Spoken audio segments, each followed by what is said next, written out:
कल्याणी बहन, ये लो, रश्मि के नाम से रजिस्टर पोस्ट है। रश्मि के नाम से? हाँ। कहाँ से आई है? बाराबंकी सिविल कोर्ट से। सिविल कोर्ट से? रश्मि के नाम वहां से क्या भेजा है? खोल के पढ़ लीजिए ना, या रश्मि को ही फोन करके पूछ लीजिए अब क्या गुल खिलाया उसने। चलते हैं।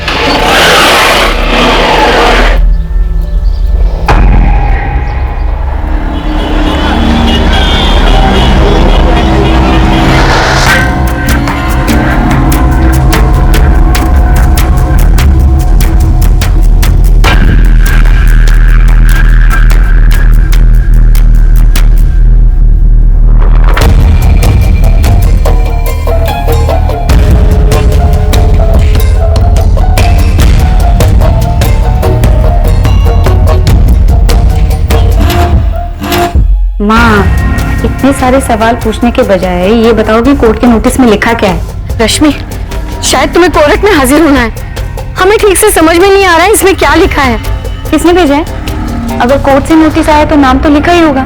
इस पर किसी मनोज पाठक का नाम लिखा है। ठीक है, एक काम करो, विकास को बोलो कि वो उसकी फोटो खींच के भेज दे, हम देख लेंगे, तुम टेंशन मत लो। लेकिन ये है किस बारे में? माँ, हमने कहा ना हम देख लेंगे, तुम बस विकास को बोलो कि वो फोटो खींच के हमें भेज दे। हमें देर हो रही है, हमें मीटिंग के लिए निकलना है। बाय माँ, बाय।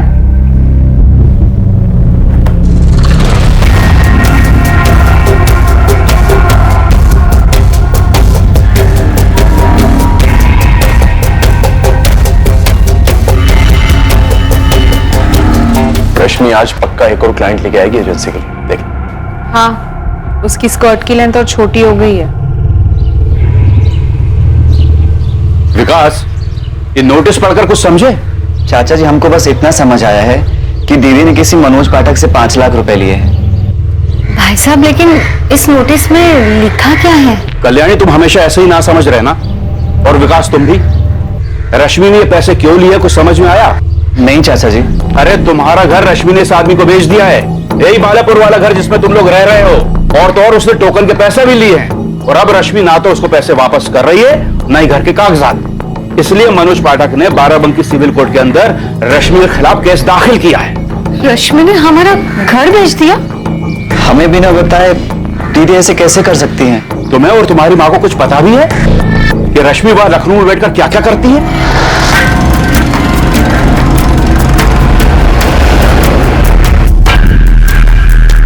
रश्मि पांडे क्या करती है, क्या नहीं करती है, और वो क्या कर सकती है, इतना उसका छोटा भाई और माँ तो क्या, शायद कोई भी उसके बारे में नहीं जानता था।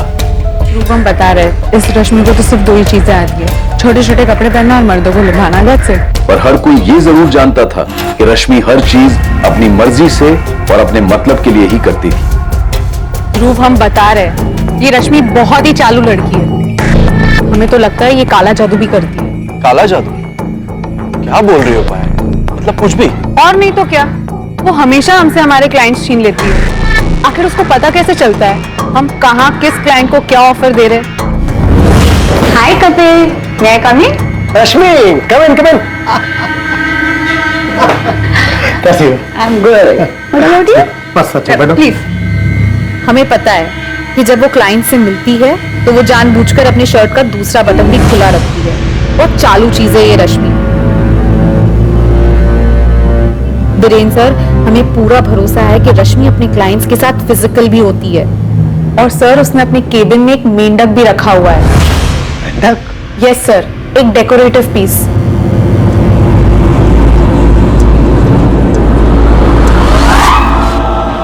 सर, वैसे तो ये मेंढक दिखने में डेकोरेटिव पीस लगता है, लेकिन सर हमें पूरा भरोसा है वो इसे जादू टोने के लिए इस्तेमाल करती है।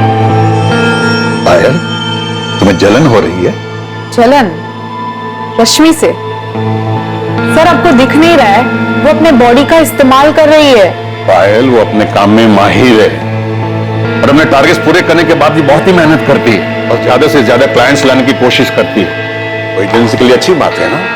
सर, कोई और होता ना तो हिम्मत नहीं करता आपसे कहने की, लेकिन सर हम कह रहे हैं रश्मि सही नहीं है। आप जानते हैं वो कौन है? वो एक नंबर। पायल, मेहनत और लगन से आगे निकलने की कोशिश करो, अपने टारगेट्स पूरे करो, ये सारी शिकायतों से दूर रहो। और हर बात जो तुम कह रही हो ना कि अपनी बॉडी का इस्तेमाल कर रही है, वो अच्छी बात नहीं है। वो एम्बिशियस और मेहनती लड़की है और मेहनत से आगे बढ़ने की कोशिश करे।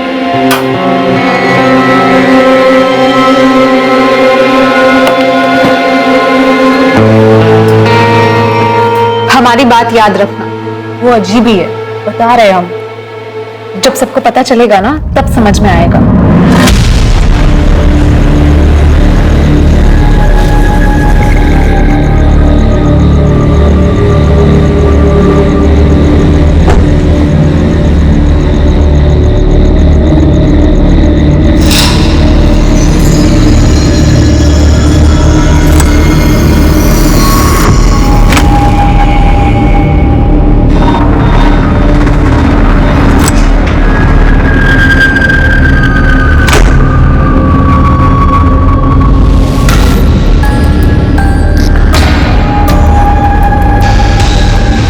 जो लोग जिंदगी में हर चीज को तोड़ मरोड़ कर पेश करते हैं, चाहे वो लोगों से हेर फेर करते हैं या फिर वो जिस रिश्ते में होते हैं उसमें हेर फेर करते हैं, उन्हें लगता है कि हेर फेर करना उनकी एक अनोखी कला है। और हेर फेर के भयानक रास्ते पर चलते हुए वो अक्सर ये भूल जाते हैं कि कभी कभी वो अपनी हद पार कर जाते हैं।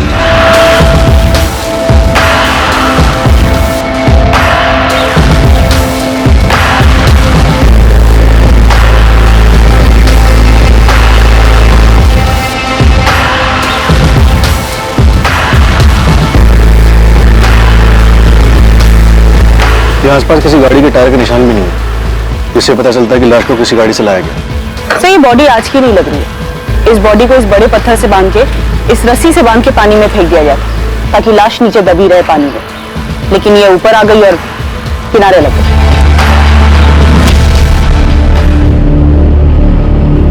पायल, पायल, तुम्हें फॉरवर्डेड मैसेज मिला क्या? हाँ? ये रश्मि है, मुझे सब तक पहचान नहीं कर पाई। कब हुआ ये? हमें नहीं पता, 1 घंटे पहले मैसेज आया हमको। इतनी बुरी तरीके से कि इसके गले की एक हड्डी टूट गई है। मुझे लगता है इस लड़की की हत्या काफी वक्त पहले की गई है। I mean, काफी दिन पहले। काफी दिन नहीं, 1 दिन से थोड़ा ज्यादा। इसकी डेथ अप्रोक्स 36 से 40 घंटे पहले हुई। आज 9 अक्टूबर है, 7 अक्टूबर की रात को इसकी डेथ हुई है। कोई सेक्सुअल असॉल्ट? सेक्सुअल असॉल्ट तो नहीं है सर, लेकिन इतना पता चल रहा है कि डेथ से पहले ये सेक्सुअली एक्टिव जरूर थी। सर, इस लड़की के बारे में पता चल गया। रमेश विहार कॉलोनी में रहती थी। इसके माँ और भाई बालापुर गांव में रहते हैं। डॉक्टर वैद्य बता रहे हैं कि इस लड़की की हत्या 7 अक्टूबर की रात को हुई। तो कल 8 अक्टूबर को किसी ने इससे मिलने या बात करने की कोशिश नहीं की। पर इसके बॉस का कहना है कि 4 दिन की छुट्टी पे थी। सर, ये रश्मि पांडे ही है, हमारी एजेंसी की स्टार सेल्स मैनेजर। सर ये कैसे हुआ? बीरेन जी, उसकी लाश हमें कुछ वक्त पहले ही संपत नहर में मिली, लेकिन हमें लगता है कि उसकी हत्या 1 दिन पहले हो गई थी। सर, 7 to 10 अक्टूबर उसने छुट्टी ली थी। कोई केस के सिलसिले में उसे कोर्ट में हाजिर होना था। 11 अक्टूबर को तो वो ऑफिस ज्वाइन करने वाली थी। सर, रश्मि के माँ बाप कहाँ हैं? और रश्मि कहाँ रहती थी? हाँ, हम रश्मि की माँ बोल रहे हैं। आप कौन बात कर रही हैं? असिस्टेंट सब इंस्पेक्टर मीना राय बोल रही, नावेदगंज पुलिस थाने से। आपको यहाँ लखनऊ आना पड़ेगा कल्याणी जी। आज सुबह हमें रश्मि की लाश मिली। रश्मि की लाश? ये क्या कह रही हैं आप? रश्मि मर चुकी है कल्याणी।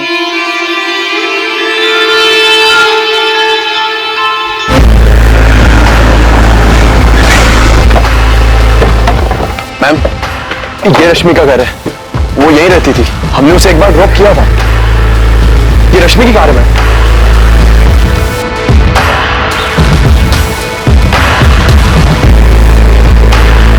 रश्मि अकेले रहती? जी, हमें तो यही पता है। दरवाजा तो लॉक है, इसकी दूसरी चाबी हो सकती है किसी के पास? किसी को जानते हो, मकान मालिक या कोई और? नहीं, हमें नहीं पता। हमने बस एक बार ड्रॉप किया था, वो भी इसलिए कि उसकी कार सर्विस पे गई थी। हम तो 1 साल से बस यही जानते हैं कि ये घर शायद उसका खुद का है। रश्मि की माँ या उसके भाई विकास को जानते हो? उनके पास हो सकती है उसकी डुप्लीकेट चाबी। नहीं मैम, हमें कुछ भी नहीं पता। हम उनसे कभी नहीं मिले। कैसे हुए? अभी तो तहकीकात शुरू है। आप? हम भोलाराम पांडे, रश्मि के चाचा। कब हुआ ये? अभी पता चला कि 7 अक्टूबर की रात को हुआ। आप लोगों के पास रश्मि के रमेश विहार कॉलोनी वाले घर की चाबी है या उसके मकान मालिक का फोन नंबर? नहीं, हमारे पास नहीं है। घर की चाबी किसी के पास नहीं है सर। और ये भी क्लियर नहीं है कि रश्मि उस घर में रेंट पे रह रही थी या ये उसका खुद का घर था। बिना तुम मजिस्ट्रेट साहब के ऑफिस जाओ और वहां से रश्मि के घर का लॉक तोड़ने के ऑर्डर्स लो। मैं रश्मि के भाई, माँ या चाचा जो भी बात करने की हालत में है उससे बात करता हूँ। अश्विन नंबर है 44400913। नाम है रश्मि पांडे। जितना जल्दी हो सके इसके कॉल रिकॉर्ड्स निकलवाओ। रश्मि शादीशुदा नहीं थी, उसका कोई दोस्त या बॉयफ्रेंड था यहाँ? साहब इस बारे में तो कल्याणी को भी कुछ पता नहीं होगा। क्यों? क्योंकि उसको कुछ पता होता तो हमको जरूर बताती। रश्मि और विकास के पिता शंकर मेरे बड़े भाई थे, वो अब इस दुनिया में नहीं रहे तो अब हम ही। विकास तुम्हें तो पता होगा, काफी क्लोज रहे होगे रश्मि के। नहीं पता साहब, रश्मि दीदी कभी कुछ बताती ही नहीं थी।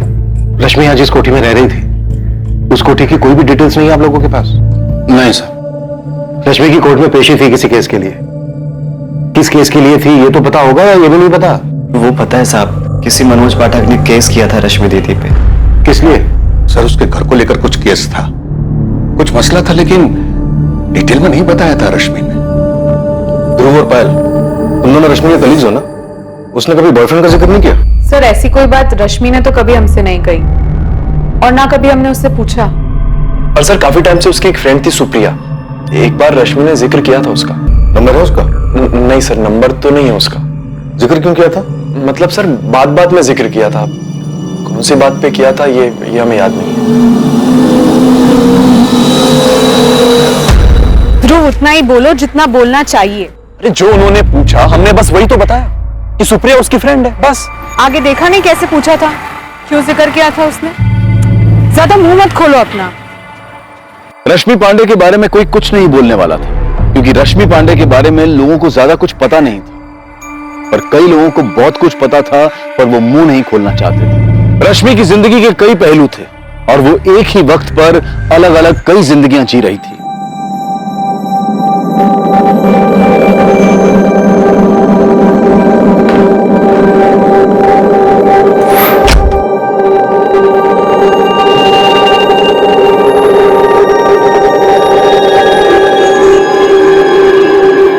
क्या किया है तुमने ऋषभ? यही तो हम आपसे पूछने वाले थे पापा कि आपने क्या किया है। देखो बेटा, वो लड़की थी तो मुसीबत थी, और अब नहीं है तो और बड़ी मुसीबत है। पापा हमारे लिए या आपके लिए या आपके और दशरथ जी के लिए? बद्रीमन चौधरी और दशरथ जी के आपसी मतभेद में बलि चढ़ी रश्मि पांडे। ये खेल मत खेलो ऋषभ, मजाक में भी नहीं। वो तकलीफ हमारे लिए थी या आपके लिए प्रद्युमन जी? देखिए दशरथ जी, आपको हमें दोनों को पता है कि उसके जाने से किसी को दुख नहीं होगा, ना आपको ना हम। फिर आप परेशान क्यों लग रहे हैं? क्योंकि ये भी आप जानते हैं कि कुछ ताले ऐसे होते हैं जिनकी चाबी नहीं मिले तो अच्छा है। हमें बस इस बात की फिक्र है कि कोई बेमतलब की चाबी न मिल जाए और पुलिस का इन्वेस्टिगेशन ताले की खोज में न निकल पाए। देखिए हर जगह आपके भी अच्छे मित्र हैं और हमारे भी, तो बस ये कह रहे हैं कि आग लगने के बाद फायर ब्रिगेड नहीं बुलाते, आग लगने ही नहीं देते। समझ रहे हैं हम क्या कह रहे हैं? ठीक है, आप कोई खेल मत खेलना तो हमें भी नहीं खेलना पड़ेगा, यहीं फुल स्टॉप लगाते हैं। तुमने उसका मर्डर संपत नहर के पास ले जाकर किया, सीधा बता दो, हम कोर्ट में डिफेंस तैयार कर लेंगे ना। ये कैसी बात कर रहे हो वकील साहब? तो मिस्टर मनोज पाठक, किसी ने तुमसे ये पूछा नहीं इससे पहले क्यों चल रहे हो कि तुमने कुछ नहीं किया? चोर की दाढ़ी में तिनका वाली कहावत सुनी है? पर तुम नर्वस मत हो, अब मैं तुम्हारे साथ लॉयर है हम, ये पुलिस से डरते वरते नहीं, और तुम्हें भी कह रहे हैं कि तुम्हें भी डरने की जरूरत नहीं, ठीक है?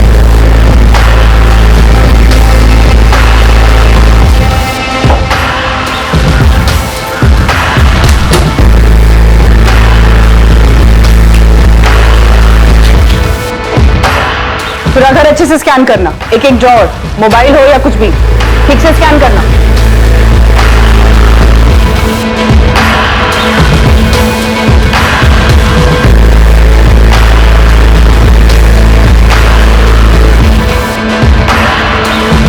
मैडम, ये गाड़ी की चाबी मिली। पूरी गाड़ी को अच्छे से चेक करो और वो वीडियो रिकॉर्डर को बोलो कि पूरे सर्च को अच्छे से रिकॉर्ड करे। जी मैडम। अच्छा हुआ तुमने सामने से फोन किया सुप्रिया, तुम्हारा फोन नंबर ही नहीं है किसी के पास। हमें पेपर में देखने के बाद पता चला सर। कैसे हुआ ये? और रश्मि किसके साथ बाहर गई थी? कौन कर सकता है ये सब? अब ये तो हमें तुम्हें बता सकते हो, उसके भाई और माँ को भी कुछ नहीं पता। तुम अभी पुलिस स्टेशन आ जाओ, कुछ बात करनी है तुमसे। आओ भाई। सर बाकी डिटेल्स निकाल रहा हूँ, लेकिन कॉलोनी के 2-3 लोगों से बात की तो पता चला रमेश बिहार में जो घर है उसकी ऑनर रश्मि है। उसका खुद का घर है ये? हाँ सर, आप चाहें तो इलेक्ट्रिसिटी बिल वगैरह मंगा के देख सकते हैं। कमाल, इन्वेस्टमेंट कंसल्टेंसी में इतनी कमाई, और ये तो वहां पे एम्प्लॉय थी, ओनर भी नहीं थी। 6 महीने पहले इस लड़की रश्मि पांडे ने मेरे क्लाइंट मनोज पाठक से 5 लाख रुपए टोकन मनी लिए अपने बालापुर गांव वाले घर को बेचने के लिए। रश्मि अपना घर बेच रही थी? जी सर। सर हम राघवपुर से है, ट्रेडिंग का बिजनेस करते हैं। इन्वेस्टमेंट के लिए हम रश्मि का गांव वाला घर खरीदना चाहते थे। 20 लाख रुपए में डील फाइनल हुई थी। 15 लाख रुपए बाय चेक और 5 लाख रुपए कैश एडवांस। और जो ये 5 लाख रुपए है ना सर, जो हमने रश्मि के लखनऊ वाले कोठी पे उसे दिए थे। अब आप घर के कागजात तैयार करवा लीजिए रश्मि जी। एक बार साइन हो जाए तो आपके बचे हुए 15 लाख भी आपको मिल जाएंगे। ठीक है मनोज जी, आप हमें 1-2 हफ्ते का वक्त दीजिए, हम आपके सारे पेपर्स रेडी करवा देंगे। सर 2 महीने बीत गए, रश्मि टाल मटोल करने लगी। मैंने उसे कई बार फोन किया सर, लेकिन वो कह रही थी हम कहां भागे जा रहे हैं, ना तुम्हारा पैसा भागे जा रहा है ना घर। और फिर 3 महीने पहले अचानक उसका रवैया चेंज हो गया सर। वो कहने लगी हमने आपसे पैसे लिए ही कहां थे। हमने काहे के पैसे लिए मनोज जी, और कब? कोई प्रूफ है आपके पास? मुझे चूना लगा रही है, हम ही से पैसे लेकर हमसे खेल खेल रही है। आप ऐसे धमकी मत दो मनोज जी। और इस बात का क्या मतलब है कि आप हमारा रेप करेंगे? क्या? हम अभी पुलिस को कंप्लेन करने जा रहे हैं कि आप हमें रेप करने की धमकी दे रहे हैं। सुनो सुनो रश्मि सुनो, एक तो पैसे लिए, ऊपर से हमें ही धमका रही है। यहां मेरे क्लाइंट मनोज पाठक ने बड़ा होशियारी वाला काम किया। उसने तुरंत हमें कॉल कर दिया, तो हमने भी तुरंत सिविल कोर्ट में चीटिंग का केस फाइल करवा दिया। और केस तुम हार रहे होगे मनोज, क्योंकि तुमने कहा कैश दिया था, तो कैश की कोई लिखा पढ़ी तो ही नहीं। आप कहना क्या चाहते हैं इंस्पेक्टर साहब? आपका मतलब यह है कि मेरे क्लाइंट मनोज पाठक ने सिर्फ 5 लाख रुपए के लिए उस लड़की का मर्डर कर दिया? वकील साहब, आप मनोज पाठक के सिर्फ चीटिंग वाले केस में वकील हैं, या इस वक्त मनोज हमारा एक मर्डर केस में संदिग्ध है? सर एक केस करने के बाद में ऐसे ही चालाक और ऊंची दिमाग वाले लड़के के साथ हम क्यों उलझेंगे? केस करने के बाद हमने सिर्फ एक बार उसे फोन किया था ये कहने के लिए कि हमें वो घर नहीं चाहिए, सिर्फ हमारे पैसे हमें वापस कर दो। लेकिन वो तो बड़ी ढीठ लड़की थी। देखो इंस्पेक्टर साहब, हमें नहीं पता कि आप क्या जानते हैं उस लड़की के बारे में, लेकिन आपको इतना बता दें कि वो लड़की थी तो थोड़ी अजीब। कैसी अजीब? काश आप उस दिन होते कोर्ट में, जब वो पहली बार कोर्ट में सुनवाई के लिए आई थी।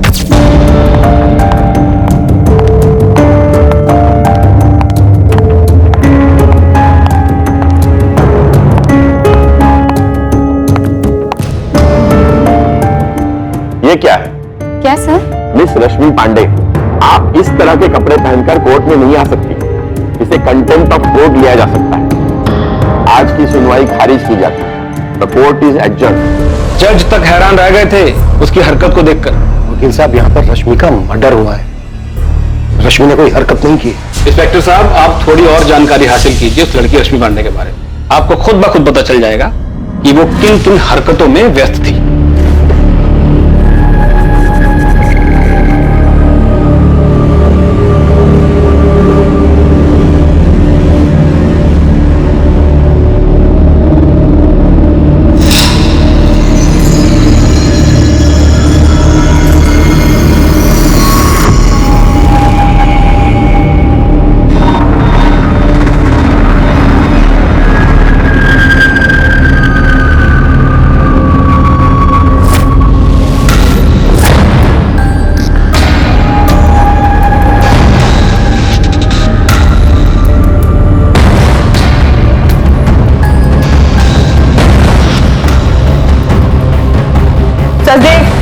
त्रिपाठी, ये देखो, इस कमरे में 2 हिडन कैमरा है और यहाँ ये वायर भी है जो दीवार के अंदर से जा रही है। इसका रिकॉर्डर भी यहीं कहीं होना। जल्दी ढूंढो कहाँ है। जी मैडम।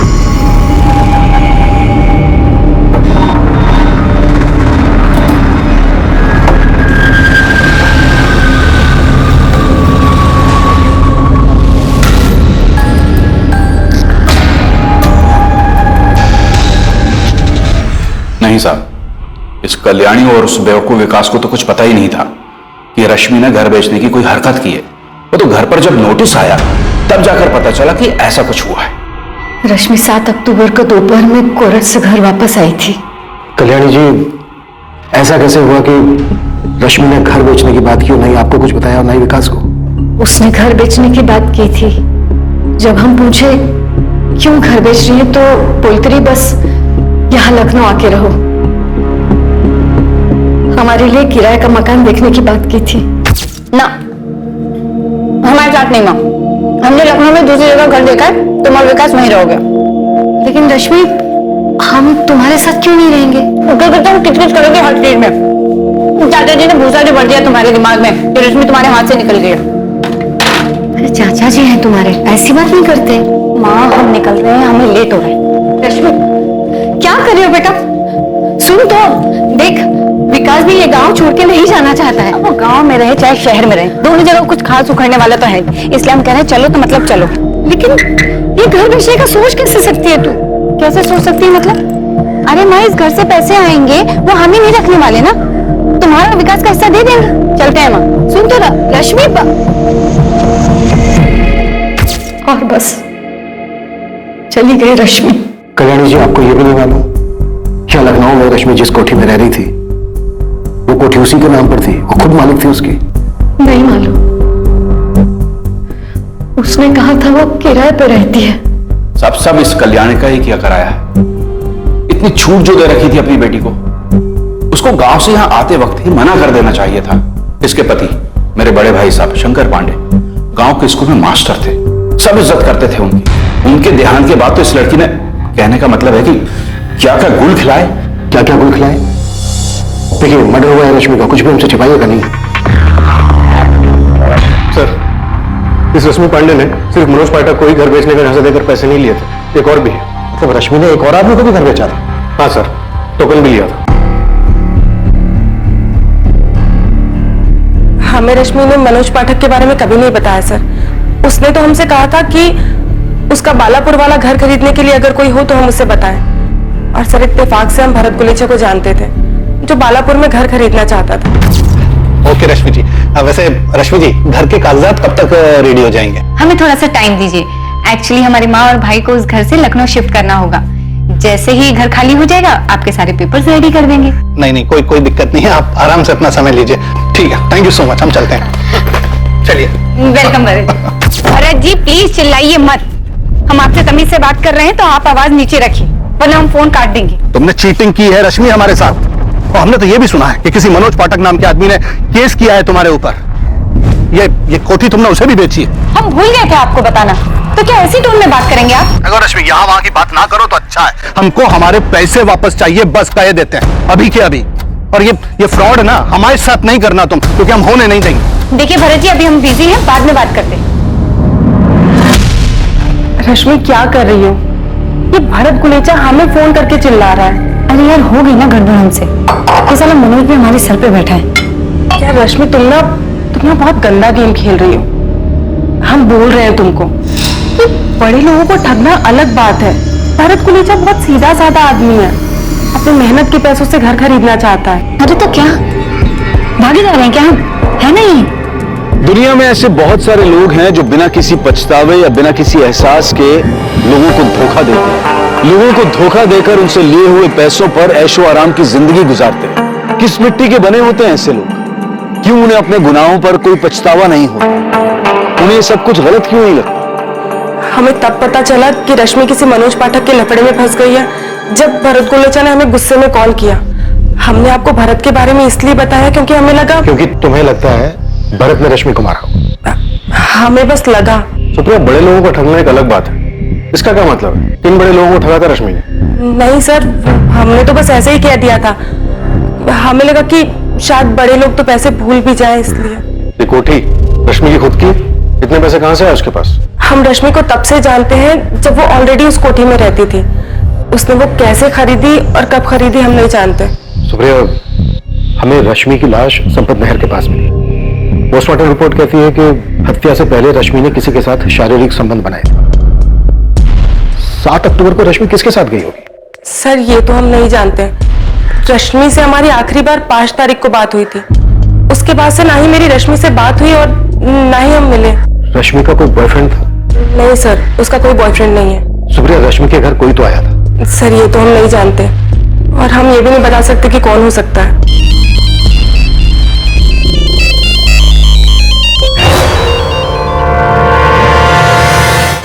दो कैमरे, कमरे में हिडन कैमरास। जी सर, 2 कैमरास पूरी प्लानिंग के साथ बिस्तर की तरफ पॉइंट करते हुए लगाए गए हैं। और सर फूलदान में एक रिमोट कंट्रोल भी मिला है जिससे इन दोनों कैमरा को ऑन किया जा सकता है।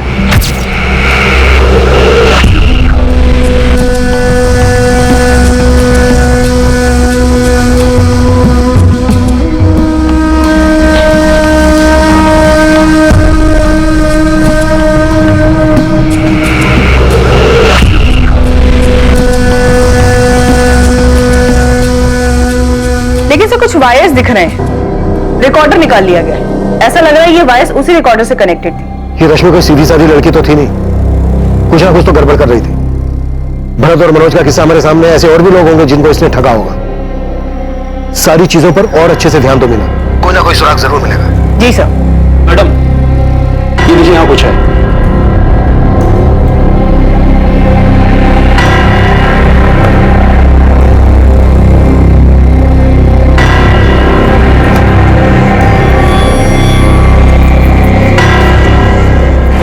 मैडम, ये तो एक डिजिटल सेफ लॉकर है।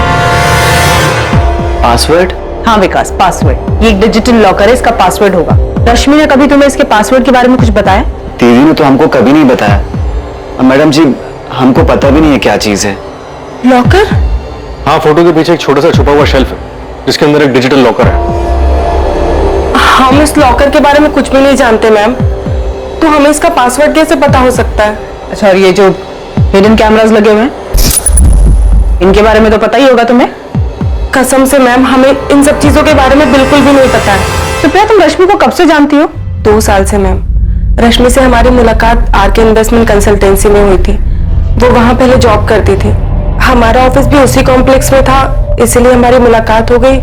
दोस्ती थी, पर मैम हम सच कह रहे हैं, हम इन सब चीजों के बारे में कुछ नहीं जानते हैं। सर, हमें किसी लॉकर मैकेनिक को बुलाकर ये डिजिटल लॉकर खुलवाना चाहिए। हाँ ठीक है, बुला लो, खुलवा लो, लेकिन वीडियो जरूर बनवा लेना। जी सर। तुझे शक्ल देख के लग रहा राजू तुझे कुछ तो पता है। बहुत सी गलियों में टेंशन का माहौल है। इस लड़की के मर्डर में बहुत बड़ा हाथ है भाई। रोड तो बता, गली में पकड़ लूंगा। नो एंट्री वाली गली है। लेकिन देख गोविंद, इसके घर में बहुत सारे लोगों का आना जाना था। कमरे में 2 कैमरे लगे हुए मिले हैं। ब्लैकमेल का मामला है और भी बहुत कुछ। फिलहाल तो मैं सिर्फ इतना ही जानता हूँ कि लड़की कुछ ज्यादा ही उड़ रही थी। अबे तो सस्पेंस क्यों बढ़ा रहा है? हिंट तो दे, किसने किया है कांड?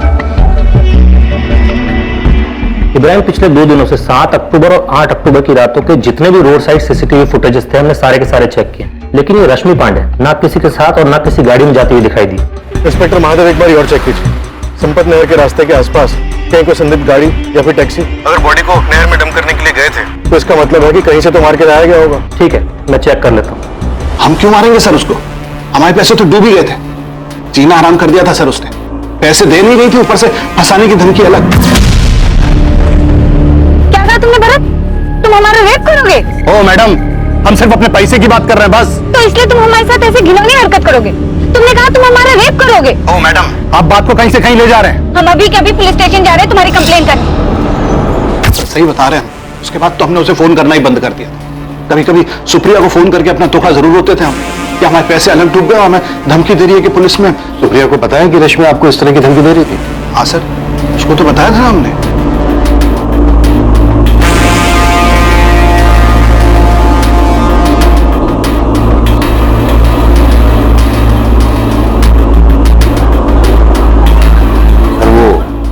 टारगेट हर महीने पूरा कर दी और टारगेट से ज्यादा अचीव करती थी सर। उसको काफी इंसेंटिव्स भी मिलते थे। ये जो इसका घर है, इसकी अभी की मार्केट वैल्यू कुछ 55 लाख है और हमें पता चला है कि वो पिछले 4 साल से वहां रह रही थी, यानी 2015 से। तब उसकी मार्केट वैल्यू तकरीबन 40-45 लाख के आसपास रही होगी। क्या वो इतना कमा पाती थी जो ये घर ले सके? सर हमारे यहाँ तो वो 2 साल से काम करती थी, उसके पहले कहीं और काम करती थी। लेकिन एक बात जरूर है, बहुत ही मेहनती लड़की थी, अपने काम में माहिर थी, एम्बिशियस जरूर थी। जिस तरह से वो क्लाइंट लगी थी उसी तरह से अपने लिए भी अच्छी खासी इन्वेस्टमेंट करती होगी और ये investment high risk high return वाला हो।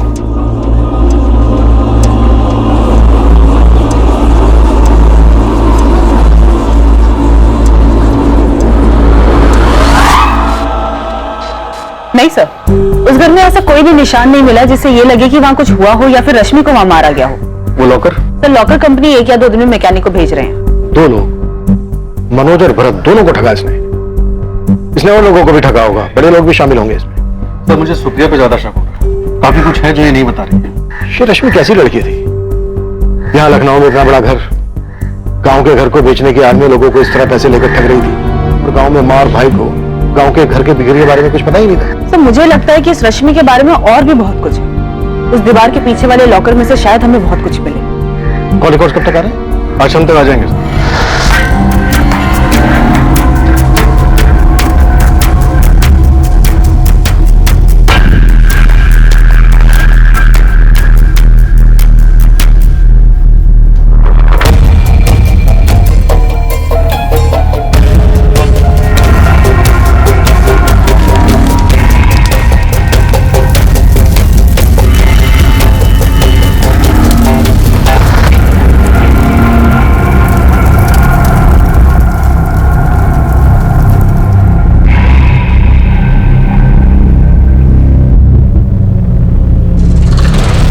भी छुपाओ, पुलिस को आखिर पता चल ही जाना है कल्याणी। किसी का अतीत ऐसे छुपता नहीं है, खासकर उस वक्त जब हत्या इस तरह से की गई हो। तो आप ही बता दीजिए ना भाई साहब। हम बताएं? ये तो तुमको बताना चाहिए कल्याणी। हम तो आज भी हमेशा की तरह तुम्हारे साथ में खड़े हुए हैं। रश्मि की इन सारी हरकतों की जिम्मेदार तुम हो। हम क्या करते भाई साहब, क्या करते हम? रश्मि कभी हमारी बात सुनती नहीं थी, ना विकास की बात कभी सुन। आप तो घर के बड़े हैं, आपने भी तो बात की थी उससे। कुछ तो था जो रश्मि पांडे के परिवार वाले जानते थे, लेकिन वो पुलिस को नहीं बता रहे थे।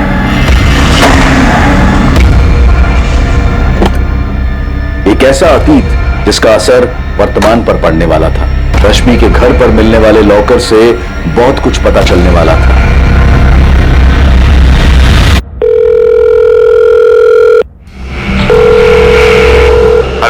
हेलो, मैं सब इंस्पेक्टर इब्राहिम शेख बोल रहा हूँ। क्या मैं जान सकता हूँ मेरी बात किससे हो रही है? मैं ऋषभ चौधरी बोल रहा हूँ, बताइए क्या बात करनी है? आप रश्मि पांडे को तो जानते ही होंगे, उससे कॉल रिकॉर्ड्स में आपका नंबर मिला। हाँ जानते हैं, मतलब एक टाइम पे मुझे अच्छे से जानते थे, एक दूसरे के साथ घूमा करते थे, और अब नहीं। ओह, लेकिन आपकी बातें तो रेगुलर होती थी। एक हफ्ते पहले आपकी बात हुई थी। ब्रेकअप होने के बाद एक दूसरे के साथ टच में नहीं रह सकते क्या? रश्मि का मर्डर हुआ है। हम जानते हैं, न्यूज में देखा है हमने, लेकिन देखिए मुझे ऐसे ही कॉल किया करते थे, और वो भी हमें ऐसे ही कॉल किया करती थी। 1 साल पहले हमारा ब्रेकअप हो चुका है।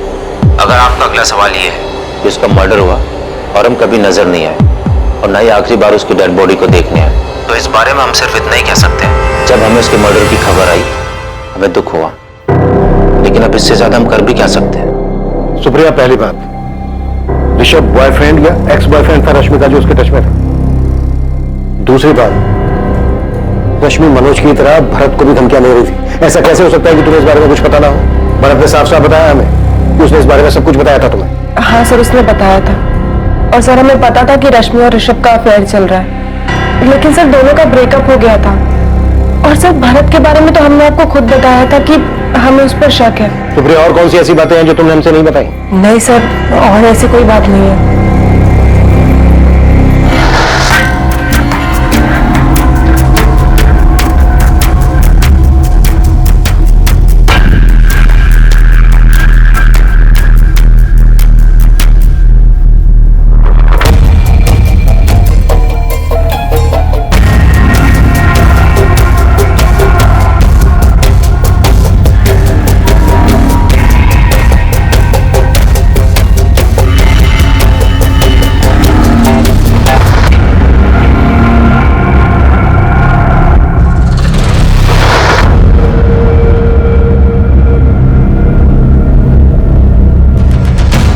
तो ये ऋषभ चौधरी बाहुबली पॉलिटिशियन प्रद्युमन चौधरी का बेटा है। ये लड़की रश्मि और पॉलिटिशियन का बेटा ऋषभ चौधरी।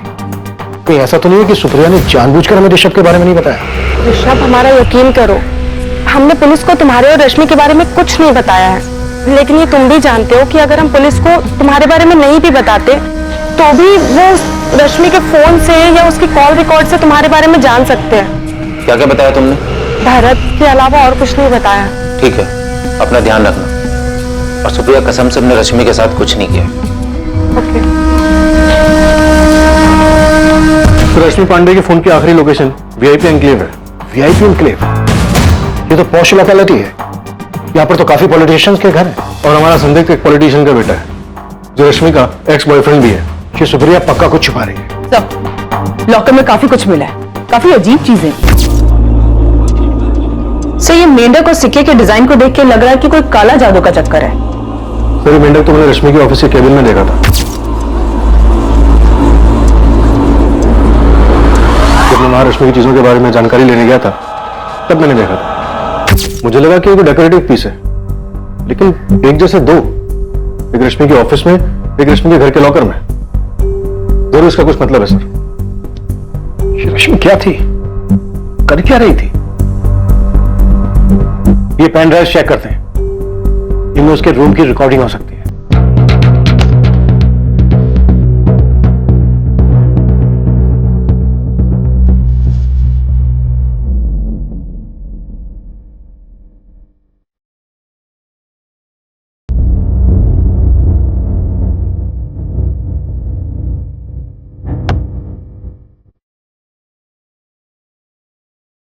ये तो वो पॉलिटिशियन प्रद्युमन चौधरी है ना? प्रद्युमन चौधरी और दशरथ जी के आपसी मतभेद में बलि चढ़ी रश्मि पांडे। खेल मत खेलो ऋषभ, मजाक में भी नहीं। हाँ सर, ऋषभ चौधरी के पिता। ये ऋषभ तो रश्मि का बॉयफ्रेंड था। उसका पिता यहाँ? तो मैं बाकी के पेन ड्राइव भी चेक करने के लिए।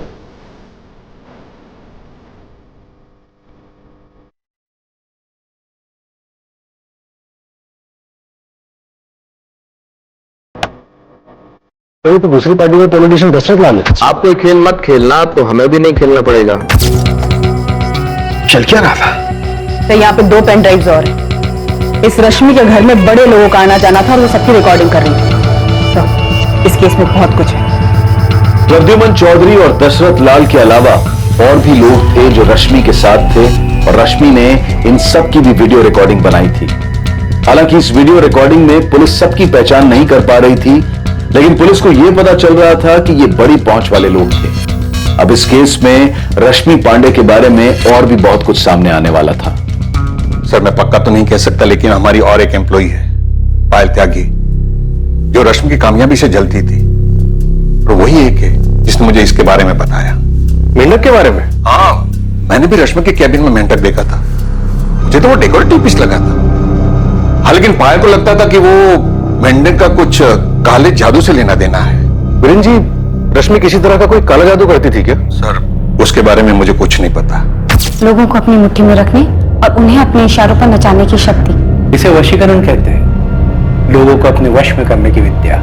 हमें ये शक्ति किसी भी तरीके से चाहिए और किसी भी कीमत पर। ऐसा नहीं होता है कि इंटरनेट पे आपने ऑर्डर दे दी और वो चीज आपके पास आ गई। ये विद्या प्राप्त करने के लिए तुम्हें कठिन तपस्या करनी पड़ेगी। हम कुछ भी करने के लिए तैयार हैं, हमें बस ये शक्तियां चाहिए। सर हमें इन पॉलिटिशियंस प्रद्युमन चौधरी और दशरथ लाल और प्रद्युमन चौधरी के बेटे ऋषभ से बात करनी चाहिए। ये बहुत ही अजीब स्थिति है कि बाप और बेटे दोनों एक ही हालात में इस तरह। और इस सबके साथ वो रिकॉर्डर भी गायब है ना? Yes sir. और सर मुझे पूरा यकीन है कि उस रात घर पे कोई तो आया था जिसे घर और कैमरास के बारे में अच्छे से पता था। मर्डर उसी ने किया रश्मि का। तो सब कुछ प्लान था।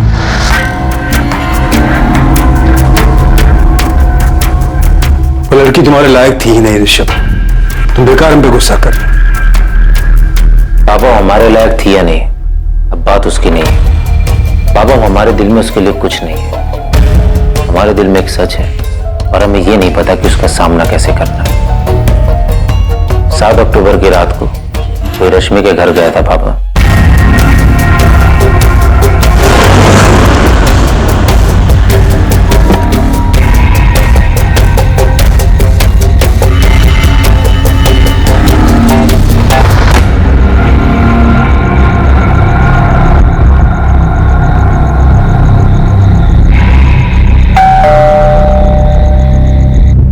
हमने उसको नहीं मारा है ऋषभ,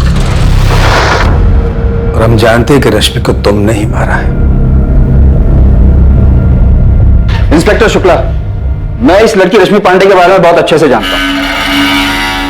3 साल पहले भी इसने एक बड़े आदमी की जिंदगी बर्बाद की थी। कौन है ये आदमी? हरीश? पारितोष मिश्रा नाम है उनका। टैक्स डिपार्टमेंट में विजिलेंस ऑफिसर है। हरीश, क्या हुआ था 3 साल पहले? इस केस में हमने रश्मि पांडे को जेल में भी डाला था। ये रश्मि पांडे बहुत शातिर थी और उसके परिवार वालों को भी उसके बारे में सब कुछ पता था। उसके परिवार वालों ने हमें रश्मि के जेल जाने के बारे में कुछ नहीं बताया। पारितोष को रश्मि ने फंसाया था और धोखा दिया। शायद रश्मि को मारकर पारितोष ने अपने बर्बादी का बदला लिया। रश्मि, तुमने बहुत गंदा खेल खेला है मेरे साथ, धोखा दिया हमें। तुम्हारे पास दो रास्ते हैं पाटिल, या तो जाल से बाहर निकल आओ या फिर फंसते चले जाओ। You don't know me. तुम हमें बिल्कुल नहीं जानते, बिल्कुल भी नहीं। अब तुम देखो हम क्या करते हैं। रश्मि के साथ बहुत बुरा हुआ, लेकिन रश्मि ने भी बहुत से लोगों के साथ बुरा किया।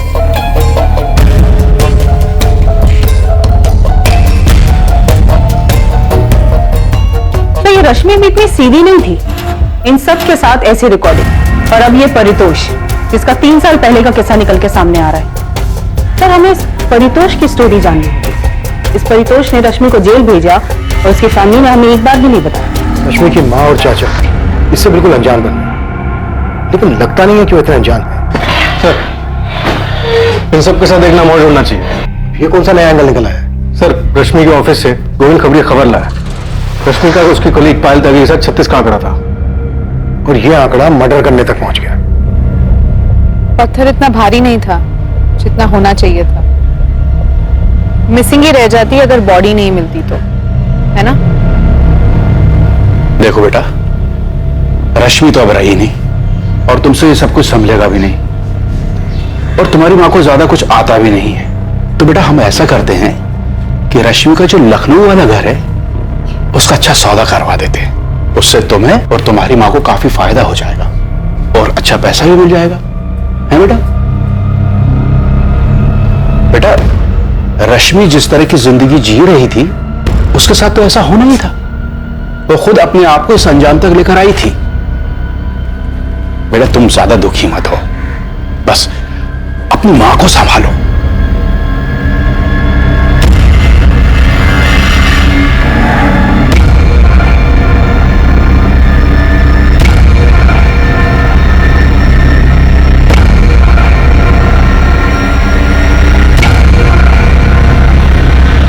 इंस्पेक्टर, हम आपके बताए हुए टाइम पर आ जाएंगे, लेकिन आपसे एक रिक्वेस्ट है, आपको जो कुछ भी मिला है प्लीज मीडिया में उसे लीक मत कीजिएगा। आप बिल्कुल बेफिक्र रहिए दशा जी, हमें वीडियो मीडिया में लीक करने का कोई शौक नहीं। हमें बस रश्मि के मर्डर केस से मतलब।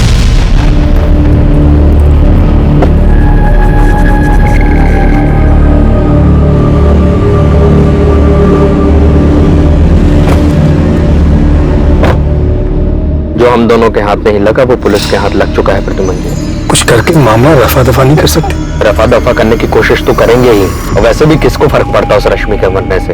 लेकिन आप अपने बेटे को समझाइए, जरूरत से ज्यादा ना बोल जाए कहीं कुछ। बेवकूफ है ऋषभ, समझ ही नहीं पा रहा कि ये लड़की उसके लायक थी ही नहीं। कैसे समझाए उसे? समझाना पड़ेगा प्रद्युमन जी, हर हाल में।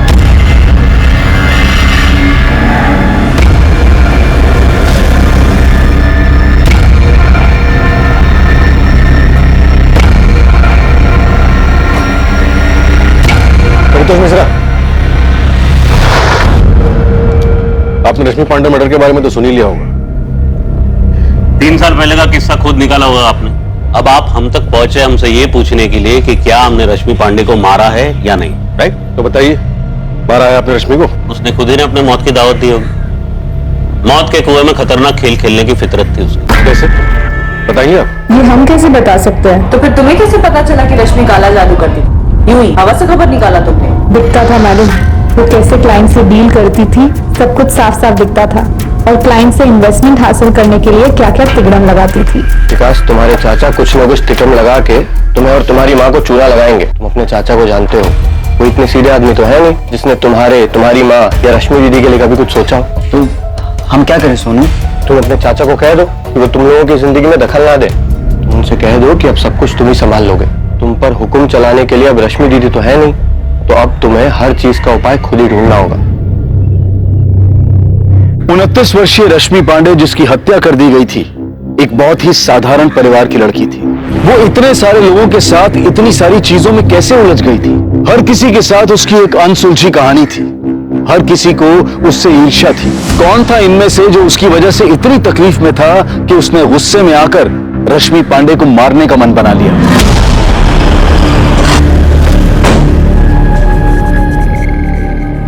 हमें वीडियो देखने की कोई जरूरत नहीं है। हम जानते हैं हमारे पिता रश्मि किस हद तक जा सकते थे। तो फिर बताओ मुझे, क्या कर रही थी रश्मि, और क्या कर रहे थे तुम, और क्या कर रहे थे तुम्हारे फादर प्रद्युमन चौधरी, और क्या कर रहे थे उनके राइवल दशरथ लाल? रश्मि को समझने में हमसे भूल हो गई। बाकी लोगों की तरह उसने हमारा भी इस्तेमाल किया। पैसे चाहिए थे बस उसे। रश्मि, हमारे पास तुम्हारे लिए एक सरप्राइज है। हमें इसी का इंतजार था ऋषभ। तुम्हें पता नहीं कि हम कितने एक्साइटेड हैं।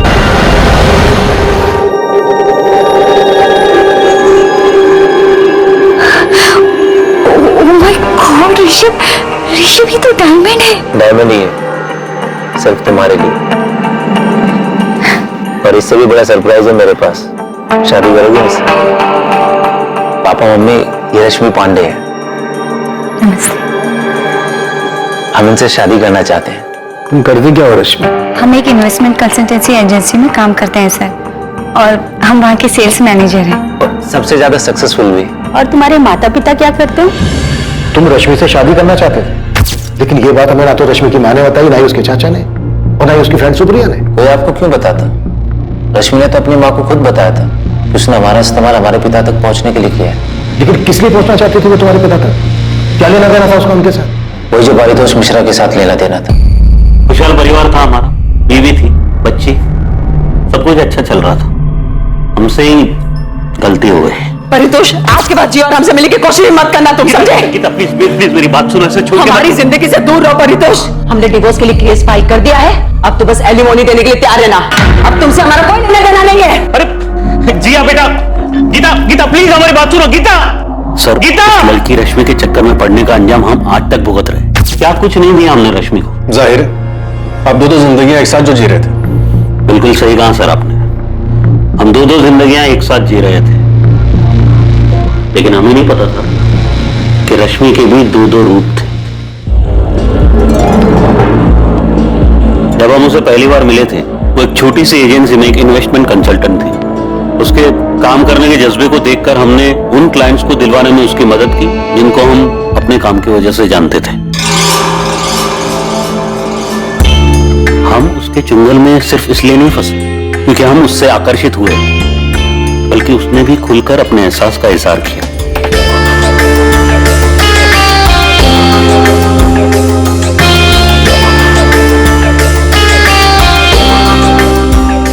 चलो खास तुम्हारे लिए, अब तुम इससे जो चाहे खरीद सकते हो। पर परितोष, तुम क्यों कर रहे हो सब हमारे लिए? कोई बात नहीं, अगर तुम्हें पसंद नहीं तो मैं रख लेता हूँ। I love you Paritosh. I love you too. हम एक दौरी जिंदगी जी रहे थे और हमें बुरा भी लगता था कि हम अपनी बीवी को धोखा दे रहे हैं। एक तरफ हम एक अच्छा पति और अच्छे पिता की भूमिका निभा रहे थे, और दूसरी तरफ एक प्रेमी, एक ऐसा व्यक्ति जो सपनों वाली जिंदगी जी रहा था। परिवार और एक जवान प्रेमी का एक ही वक्त में दोनों का आनंद ले रहा था। बहुत ही अजीब, बहुत ही स्वार्थी इंसान लग रहे होंगे आपको, पर सर यकीन मानिए हमारा, हम बहुत ही शर्मिंदा है हमारे किए। हमें इस बात का एहसास ही नहीं था कि रश्मि की वजह से हमारी जिंदगी तबाह हो जाएगी। हमने तो एक कोठी खरीदी थी उसकी, वो रमेश्वर वाली। हाँ, हम उसके लिए कभी पैसों की परवाह नहीं करते थे।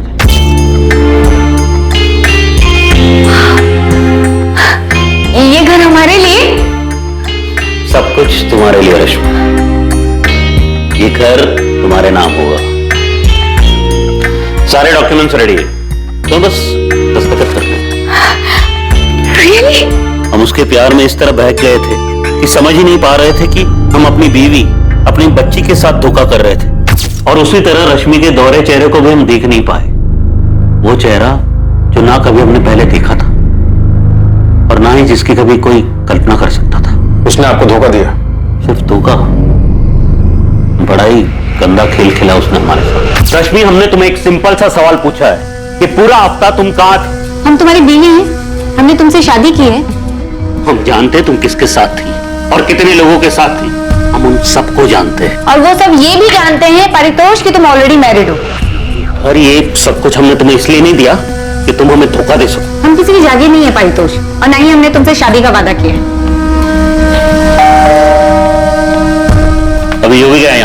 बंद हो। अच्छा, तो तुम हमारी जासूसी भी करने लगे? ये रश्मि हमारे घर में रह के हमारे साथ ही, निकलो यहाँ से, गेट आउट। शायद तुम भूल रहे हो पारितोष, ये घर हमारे नाम पर। तुम उसे हमारे नाम करोगी, वरना क्या एक्सपोज कर दोगे हमें? अभी के अभी इस घर से निकल जाओ और मेरी जिंदगी से भी get out from my life. Calm down Paritosh, सिर्फ 2 करोड़ रुपए, उसके बाद हम तुम्हारी जिंदगी में कभी नहीं आएंगे, प्रॉमिस।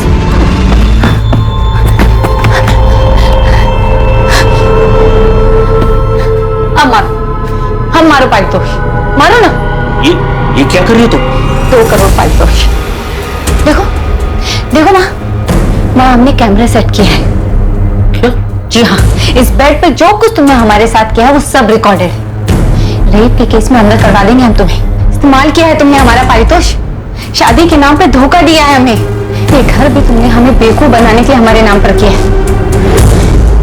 ये वीडियो हम पुलिस और मीडिया को दे देंगे, फिर देखते हैं कौन किसको बर्बाद करता है। 2 करोड़ पारितोष, 2 करोड़, वरना हम ये वीडियो वायरल कर देंगे।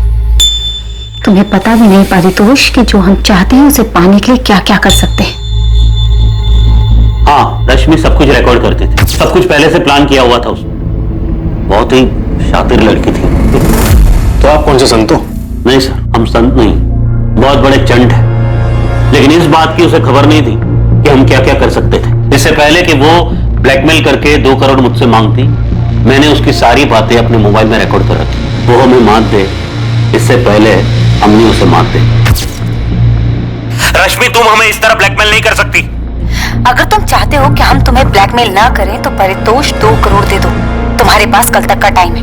अगर कल तक 2 करोड़ नहीं दिए तो हम तुम्हारे खिलाफ रेप केस कर देंगे और मीडिया को फुटेज दे देंगे। ये सरासर ब्लैकमेल है रश्मि। ये तो तुमको करना ही पड़ेगा। तुम हमें 2 करोड़ दो और हम दोबारा तुम्हारी जिंदगी में कभी नहीं आएंगे। किस आधार पर आपने हमें गिरफ्तार किया सर?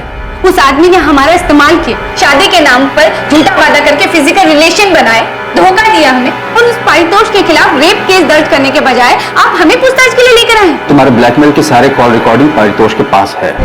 तुम्हें क्या लगा था अपनी वीडियो में रिकॉर्डिंग के जरिए उसे फंसा दोगे, लेकिन उसे धमकाने और ब्लैकमेल के जुर्म में तुम गिरफ्तार हो। क्या बकवास है ये? गलत किया उसने हमारे साथ। हम पारितोष के खिलाफ रेप का केस फाइल करेंगे। सर कहाँ जा रहे हो? सर सुनिए तो, सर हम उसे कोर्ट तक घसीट कर लेकर आएंगे, उसकी वीडियो वायरल कर देंगे, उसकी मदद करने और हमारे साथ जबरदस्ती करने के लिए हम आपके खिलाफ भी केस दर्ज करेंगे। रश्मि ने जो किया हमारे साथ, उससे हमारी जिंदगी, हमारा परिवार, सब कुछ तबाह हो गया। 7 अक्टूबर की रात को आप कहाँ थे? घर पर थे, अकेले शराब पी रहे थे, जो रोज पीते हम ऑफिस से आने के बाद। हमारी बात मानिए सर, वो बहुत ही शातिर थी और हम यकीन के साथ कह सकते हैं कि उसको उसी की तरह किसी ने बड़े शातिर अंदाज में फंसाकर मार डाला हो। बहुत ही चालाक समझती थी खुद को, ओवर कॉन्फिडेंट। यही उसकी सबसे बड़ी गलती थी। रश्मि से प्यार करते थे, लेकिन जब हमें पता चला वो हर चीज में हेराफेरी करती है, उसकी नजर में रिश्तों की कोई अहमियत नहीं थी, तब हमने रिश्ता तोड़ दिया। ये हमें बहुत जल्द पता चल जाएगा कि तुम्हारा ये दर्द था या गुस्सा जिसकी वजह से तुमने रश्मि का मर्डर कर दिया। रश्मि की हत्या से पहले उसके फोन की लास्ट लोकेशन VIP एन्क्लेव थी। VIP एन्क्लेव जहां पर तुम्हारा घर है और तुम्हारे पिता के रागिल दशरथ लाल का भी। जब हमें पता चला कि उसके संबंध हमारे पिता के साथ थे, हम उसे पूरी तरह चोट पहुंचाना चाहते थे, लेकिन हमें कभी समझ में नहीं आया कि रश्मि अपनी जिंदगी के साथ चाहती क्या थी। पता नहीं हम उसके पीछे पड़कर अपनी जिंदगी क्यों खराब कर रहे थे। रश्मि 3 महीने के लिए एक्सटॉर्शन के केस में जेल गई थी। इधर ऋषभ के साथ शादी करने वाली थी और उधर ऋषभ के फादर प्रद्युमन और प्रद्युमन के राइवल दशरथ लाल के साथ अलग ही गुल खिला रही थी। और उससे पहले परितोष मिश्रा के साथ। ऐसा कैसे कि उसकी माँ, भाई, चाचा को इस बारे में कुछ पता ही नहीं था? क्या ये मुमकिन हो सकता है? कल्याणी, हमने विकास से बात कर ली है। हम लोग बहुत आराम से इसका हल ढूंढ लेंगे। अगर रश्मि ने मनोज और भरत के साथ में कोई धोखाधड़ी की है, वो भी हम संभाल लेंगे। तुम बेफिक्र रहो। क्या रश्मि पांडे की हत्या का मकसद उसका इस तरह लोगों से पैसे हथियाने को रोकना था, या किसी को रश्मि के काम करने के तौर तरीकों से जलन थी जो उनकी कामयाबी के रास्ते का कांटा बन रहे थे? रश्मि एक खतरनाक खेल खेल रही थी। आखिर वो कौन था जिसके रास्ते की रुकावट बन गई थी रश्मि? हम इस बात से इनकार नहीं करेंगे कि रश्मि हमें परेशान कर रही और हमने ये बात कभी छुपाई भी नहीं। वीरेंद्र सर से कई बार हमने इस बारे में बात की। मैम, हम ये भी जानते हैं कि रश्मि ब्लैकमेलिंग के केस में एक बार अंदर जा चुकी और हमें इस बात पे पूरा भरोसा है कि रश्मि अपनी बॉडी का इस्तेमाल करती थी और क्लाइंट से इन्वेस्टमेंट लाती थी, सारे बड़े बड़े क्लाइंट्स। लेकिन वो क्लाइंट्स रश्मि के लिए सिर्फ क्लाइंट्स नहीं थे, वो कुछ और भी थे। पायल, हमने तुम्हारे ऑफिस कलीग ध्रुव से बात की क्योंकि हमने ये कहा था कि रश्मि की लाश पानी के ऊपर आ गई वरना मिसिंग ही रह जाती। अगर आपको लगता है कि ऐसा कहने से हम रश्मि के मर्डर में इन्वॉल्व है या हमने उसका मर्डर करवाया है तो माफ कीजिए।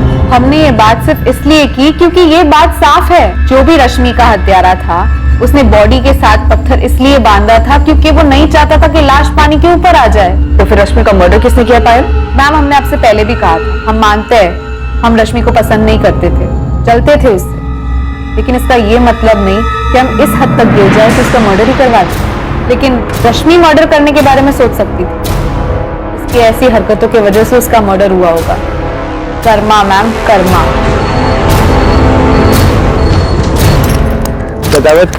कुछ हाथ लगा? एक बाबा है, अपने आप को काली बाबा बोलता है। उसके पास जाती थी क्या रश्मि पांडे? हाँ, मैंने ज्यादा पूछताछ की नहीं क्योंकि उसको भनक लग जाती तो वो भाग जाता। कहाँ मिलेगा ये काली बाबा गोविंद? स्टेशन के पास वाले मार्केट एरिया मैडम। वहीं बैठा है, एड्रेस भेज रहा हूँ, अभी भी वहीं मिलेगा ये बाबा। जो बात थी हम साफ साफ बता रहे हैं। हाँ, हमारे और रश्मि के बीच में शारीरिक संबंध है, जिसको रिकॉर्ड करके वो आपको ब्लैकमेल करने लगी। कौन सा ब्लैकमेल? ब्लैकमेल उसे किया जाता है जो कुछ देने से इनकार करता है इंस्पेक्टर। वैसे हमको पहले से पता था कि वो लड़की रिकॉर्डिंग करती है। तो आपको लॉकर के बारे में भी पता होगा? नहीं, हमको किसी लॉकर के बारे में कुछ पता नहीं था, लेकिन उस लड़की ने पारितोष मिश्रा के साथ जो किया वो भी हमको पता था। अब आप खुद सोचिए कि इतना सब जानने के बाद भी बिना बैकग्राउंड चेक किए हम उसके पास जाते। बैकग्राउंड चेक करने के बाद भी आपने उसको अपने साथ बेडरूम में वीडियो बनाने दिया? प्रद्युमन जी, चुपचाप आप रश्मि पांडे को पैसे देते रहे और बदले में आपने उससे वीडियो रिकॉर्डिंग की मांग नहीं की। मांग इसलिए नहीं की क्योंकि हम जानते थे कि वो इसका हमारे खिलाफ इस्तेमाल नहीं करेगी। क्यों? उसने ऐसी गारंटी दी थी आपको? देखिए क्या है, उसे जो पैसे चाहिए होते थे हम उसे दे देते थे, इसलिए हम जानते थे कि वो बस वीडियो रिकॉर्डिंग करके रखती थी, उसका इस्तेमाल नहीं करते थे। देखिए, हम एक बात साफ साफ बता देते, हाँ, रश्मि को पैसा देने का सिलसिला ब्लैकमेलिंग के बाद ही शुरू हुआ था। जब आपको पता ही नहीं था कि वो वीडियो रिकॉर्ड करके? हाँ, पता नहीं था कि उसने रिकॉर्डिंग की थी। अच्छा, तो इस रिकॉर्डिंग के जरिए तुम हमें ब्लैकमेल करना चाहती हो? नहीं, तो रिकॉर्डिंग क्यों करी और किसके कहने पर करी? खुद की मर्जी से। इरादा क्या है तुम्हारा? जो कुछ हमें चाहिए उसको पाना चाहते हैं दशरथ जी। क्या पाना चाहती हो?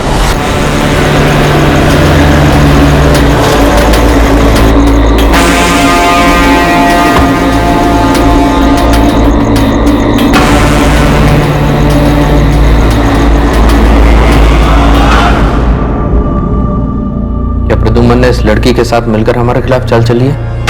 हमें एक दिन भी नहीं लगा ये पता करने में कि प्रद्युमन ही है जो रश्मि को हमारे खिलाफ इस्तेमाल कर रहा है, और वो आप दोनों की सरदर्द बन गई।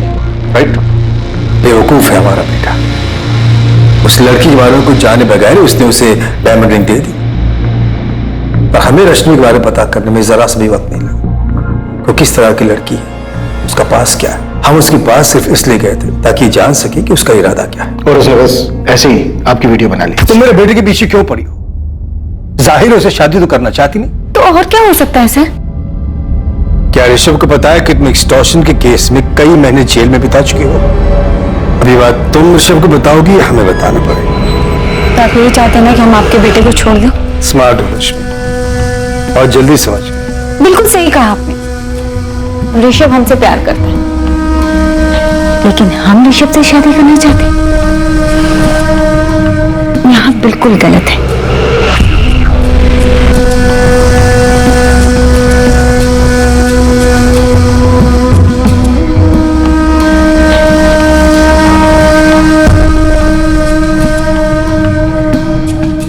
हम उसके पास सिर्फ अपने बेटे को छुटकारा दिलाने गए थे, लेकिन हुआ ये कि आप उसके जाल में फंस गए, उसने आपकी वीडियो बना ली और आपको ब्लैकमेल करने लगी। दशरथ जी को लगा कि हमारी आपसी रंजिश के चलते इनका वीडियो हमने बनवाया है, लेकिन रश्मि तो हमसे भी पैसे लिया करती।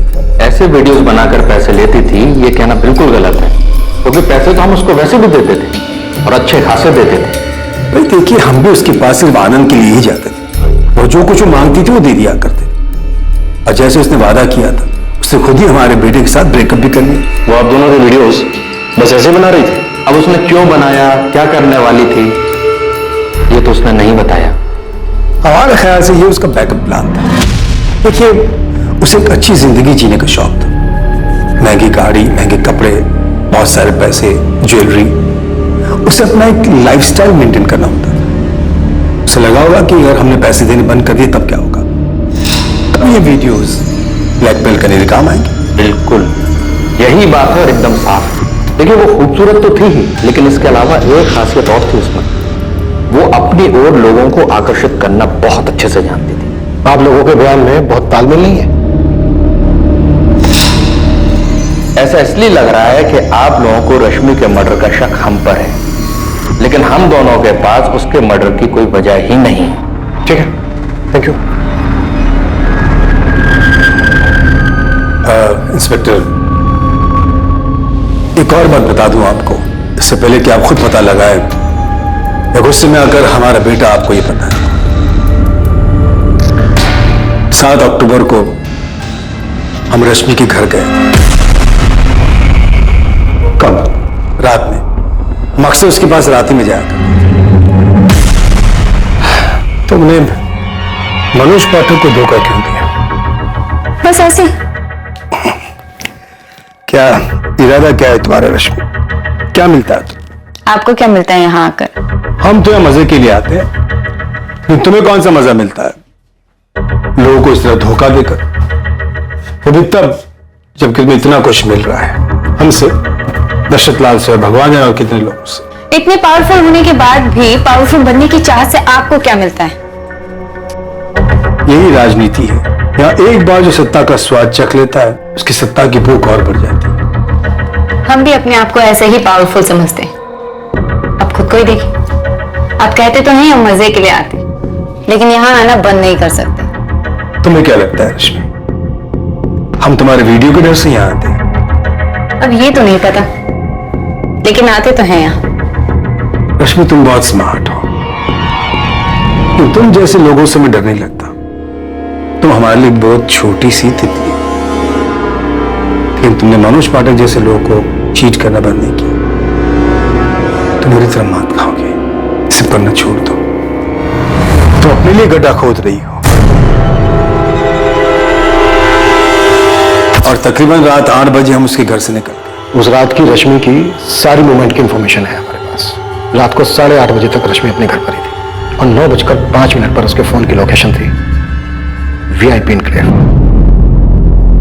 और 9:15 पर उसका फोन VIP इनक्लेव में स्विच ऑफ हो गया। लेकिन उसको हमने कभी अपने घर बुलाया ही नहीं। ना ही कभी हमने अपने घर बुलाया। आप तो हमारे बेटे के बारे में जानते ही। उस रात रश्मि को किसी ने फोन नहीं किया और न ही रश्मि ने किसी को किया। और उस रात रश्मि घर से बाहर निकली थी। और प्रद्युमन जी, आप अब बता रहे हैं कि उस रात आप रश्मि से मिले थे? ये सच है, इसलिए बता दें। प्रद्युमन जी, आप उस लड़की से मिलने गए थे, ये बात आप खुद बताकर अपनी जान छुड़ा रहे हैं। मैं देखिए क्या है, ऋषभ हम पे नजर रख रहा था, उसने हमें देखा था वहां, तो फिर इस बात को छुपाने का कोई मतलब ही नहीं था। प्रद्युमन जी, आपका बेटा उस लड़की के इश्क में था। उसकी आपसे नाराजगी की वजह से कहीं ऐसा तो नहीं कि आपके वहां से निकल जाने के बाद रश्मि को लेकर निकला और जानबूझकर हमारे घरों की लोकेशन की तरफ गया ताकि हम दोनों को फंसा सके? हो सकता है सर। हमारे पापा तुम्हारे घर क्या कर रहे हैं? तो रश्मि की last phone location VIP enclave में दिखा के या तो कोई प्रद्युमन और दशरथ इन दोनों पॉलिटिशियंस को फंसाने की कोशिश कर रहे हैं, या फिर ये दोनों को स्टोरी बना रहे हैं। ये भी पॉसिबल है कि ऋषभ रश्मि से अपना बदला और अपने पिता पर गुस्सा दोनों एक साथ निकाल रहा हूं। I mean, एक तीसरा टेंशन है। मुझे लग रहा है कि हमें रश्मि के परिवार वालों से एक बार पूछताछ करनी चाहिए। उसके साथ लखनऊ में इतना कुछ हो गया और उन लोगों को कुछ पता ही नहीं।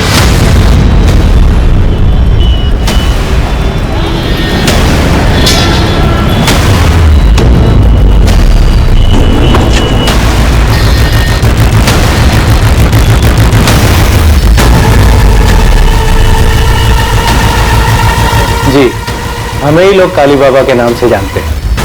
ये रश्मि पांडे आपकी भक्त थी? जी, बहुत ही समर्पित भक्त। रश्मि के जीने का तरीका, उसके पैसे कमाने की चाहत, फिर चाहे वो किसी भी तरीके से, ये सब जाके हमें अब पता चल रहा है। आप लोगों ने तो हमें कुछ नहीं बताया। और हमें अब जाके पता चल रहा है कि वो किसी बाबा के पास भी जाती थी और उस बाबा ने हमें बताया कि वो वशीकरण सीखना चाहती थी, बहुत सारा पैसा, बहुत सारा पावर हासिल करना चाहती थी। कल्याणी जी आपने और विकास तुम, आप दोनों हमेशा यही कहते रहे कि आप लोगों को कुछ नहीं पता कि वो क्या कर रही थी, क्या चाहती थी। रश्मि कहाँ हमसे कभी कुछ ठीक से बताती। आप दोनों में से उससे किसी ने नहीं पूछा ये पैसा, ये गाड़ी उसके पास कहाँ से आ रहा है, क्या कर रही है वो? रश्मि दीदी पूछने पे भी कहाँ जवाब देती थी। तुम्हारे किराने की दुकान सही चल रही है ना? हाँ। तो उस पर ध्यान दो। गाड़ी कहाँ से आई ये जानकर तू क्या करेगा? रश्मि बेटा वो माँ, अरे आपको पैसे चाहिए होते तो मांग लो, लेकिन कहाँ से आई कैसे आई ये जानकर क्या करोगी? अरे काम करते हैं हम। और चाचा जी कुछ बोले तो उनको कहना पहले अपना घर संभालें। अभी चाचा जी ने पूछा क्या तुमसे? तू ना चाचा जी का राग अपना बंद कर। तुझे दुकान चाचा जी ने दिलाई है हमने। आती थी यहाँ कई बार, लेकिन जब भी कुछ पूछो कभी कोई जवाब ही नहीं देती थी। जो आप कह रहे हैं उन सारी चीजों का हमें अभी पता चल रहा है। हाँ, जब से वो यहाँ से गई है उसके रहन सहन में बदलाव आया था वो तो हम देख रहे थे। हमें बहुत डर भी लग रहा था, मन में काफी सवाल भी उठ रहे थे, लेकिन सवाल का जवाब ना मिले तो क्या करें हम? रश्मि दीदी के जेल जाने के बाद हमने और माँ ने दोनों ने कोर्ट कचहरी के चक्कर लगाकर उन्हें जेल से छुड़वाया था। ये रश्मि के जेल जाने वाली बात है, ये भी आप लोगों ने हमें नहीं बताई? वो बात इसलिए छिपाई क्योंकि वो हम सबके लिए शर्म की बात थी। जब रश्मि यहाँ हमारे साथ रहती थी, जब उसके पापा इस दुनिया में थे, तब सब कुछ ठीक था। जैसे वो शहर गई बहुत बदल गई। उन्हें इतना गुरूर क्यों था और वो इतने पैसे और पावर का क्या करना चाहती थी ये हमें नहीं पता था। रश्मि पांडे ने जिस बाबा की मदद ली थी उस बाबा से पुलिस द्वारा की गई पूछताछ से कुछ हैरान कर देने वाले तथ्य सामने आने वाले थे। हर वो चीज जो रश्मि हासिल करना चाहती थी वो रश्मि की तरह ही रहस्यमयी होती जा रही थी। ये भी एक रहस्य था कि उसकी हत्या कैसे हुई और किसने की उसकी हत्या। रश्मि को वो पावर्स किस लिए चाहिए थे? लोगों को अपने वश में करने के लिए। किन लोगों को वो अपने वश में करना चाहते थे? वो पॉलिटिशियन दशरथ लाल या प्रद्युमन चौधरी। रश्मि क्या चाहती थी इन दोनों से? Political power. हमें इसकी कोई जानकारी नहीं। ओ कदीमा, इस लड़की का मर्डर हुआ है और हमें पता चला है कि वो काला जादू करती थी, और अभी आपने बताया कि वशीकरण सीखना चाहती थी, तो सीधे सीधे बताइए ना, वशीकरण किस लिए सीखना चाहती थी? चाहती क्या थी ये लड़की? किसको वश में करना चाहती थी? अरे हम थोड़ी पूछते हैं हर किसी से कि तुम किस पे हावी होना चाहते हो। वो आई थी सीखने के लिए कि दूसरों को अपने वश में कैसे किया जाता है। वो कई महीनों तक इस विद्या को सीखने के लिए आई और हमने उसे सिखाया भी। वो बताती थी कि हमने उसे जैसा ध्यान करने सिखाया था वो नियमित रूप से वैसा ही ध्यान करती थी। जिस तांबे के सिक्के के बारे में आप बात कर रहे थे वो सिक्का आपको रश्मि के पास मिला?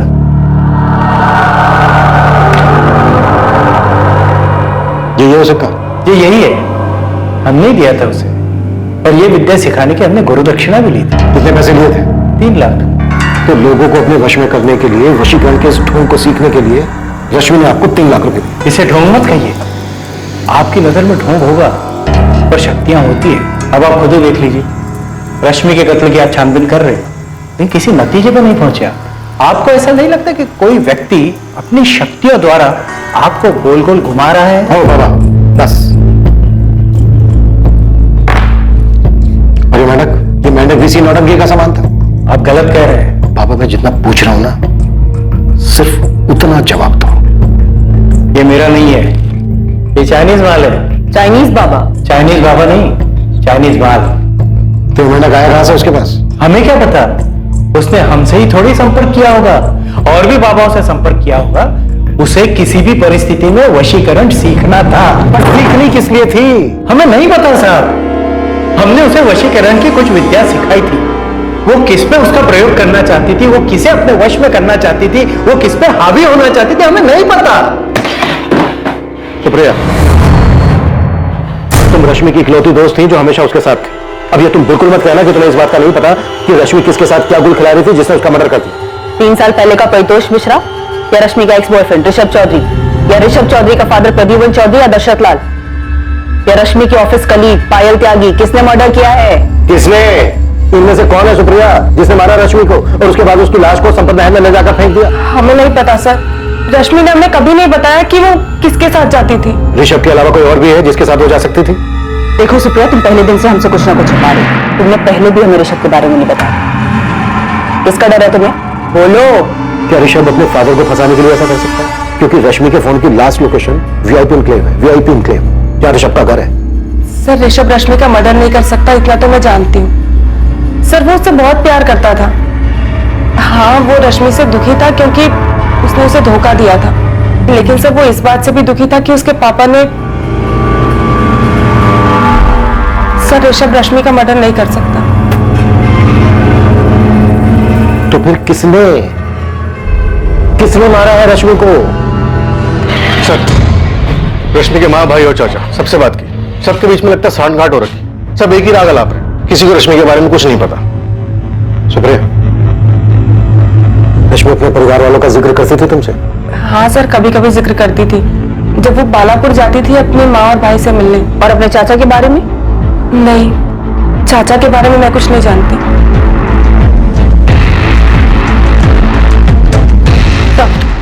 पायल त्यागी, ऋषभ चौधरी, परितोष मिश्रा और दशरथ लाल, इन चारों में से किसी के भी फोन की लोकेशन रश्मि के घर के आसपास या फिर संपत नहर का नहीं दिखा रहा है। प्रद्युमन चौधरी?